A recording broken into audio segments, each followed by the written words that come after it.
62 میں نے ایک پکچر دیکھی تھی کنگ آف کنگز، اور اس میں صحیح تاریخ تھی۔ حضرت عیسیٰ کو کنہوں نے مروایا تھا؟ ان کے قول کے مطابق، ہمارے نزدیک تو اللہ نے انہیں اٹھا لیا تھا۔ اور دوسری طرف جو پروٹیسٹنٹ عیسائی ہیں، جو زیادہ فنڈامنٹلسٹ ہیں، ویس ان میں سے خاص طور پر ویس، یہ اصطلاح پتہ نہیں آپ لوگوں نے سنی ہے کہ نہیں سنی ہے؟ ویس پہ ایک تو اس بھیڑ کو کہتے ہیں نا جو کاٹ جاتی ہے کہیں اور سوجن ہو جاتی ہے اور تکلیف ہوتی ہے، اور ویس اصل میں مخفف ہے وائٹ اینگلو سیکسن پروٹیسٹنٹس۔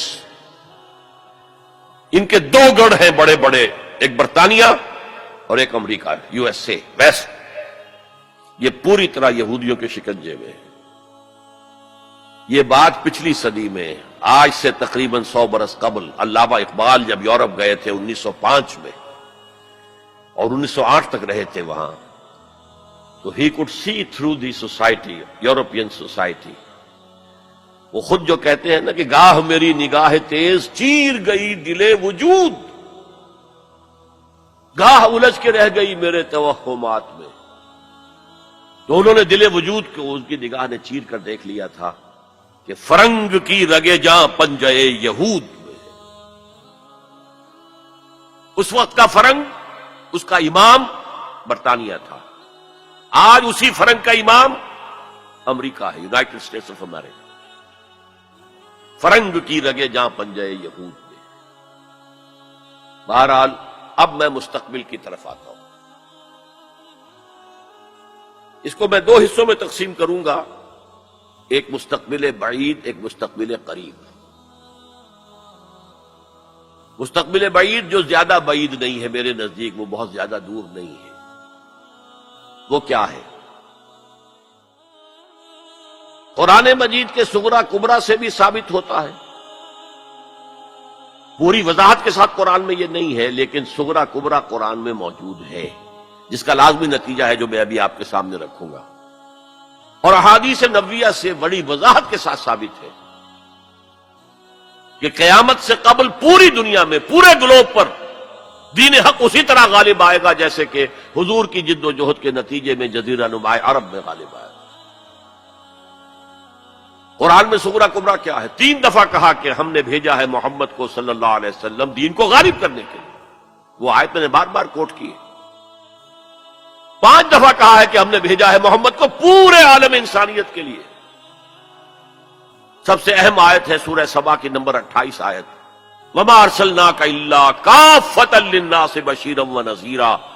اے محمد، ہم نے آپ کو نہیں بھیجا مگر پوری نوع انسانی کے لیے بشیر اور نذیر بنا کر۔ اب اس صغرا کبرا کو جوڑیے، جب تک پوری دنیا پر دین حق اسی طرح غالب نہ ہو جیسے کہ حضور نے عرب میں کر دیا تھا، حضور کا مقصد بعثت ہنوز شرمندہ تکمیل ہے، اور یہ ممکن نہیں ہے کہ دنیا ختم ہو جائے اور حضور کا مقصد بعثت جو ہے پورا نہ ہو۔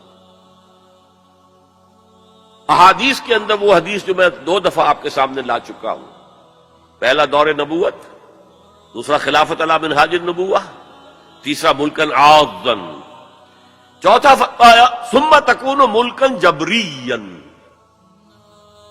پھر ملوکیت ہوگی مجبوری والی، غلامی والی۔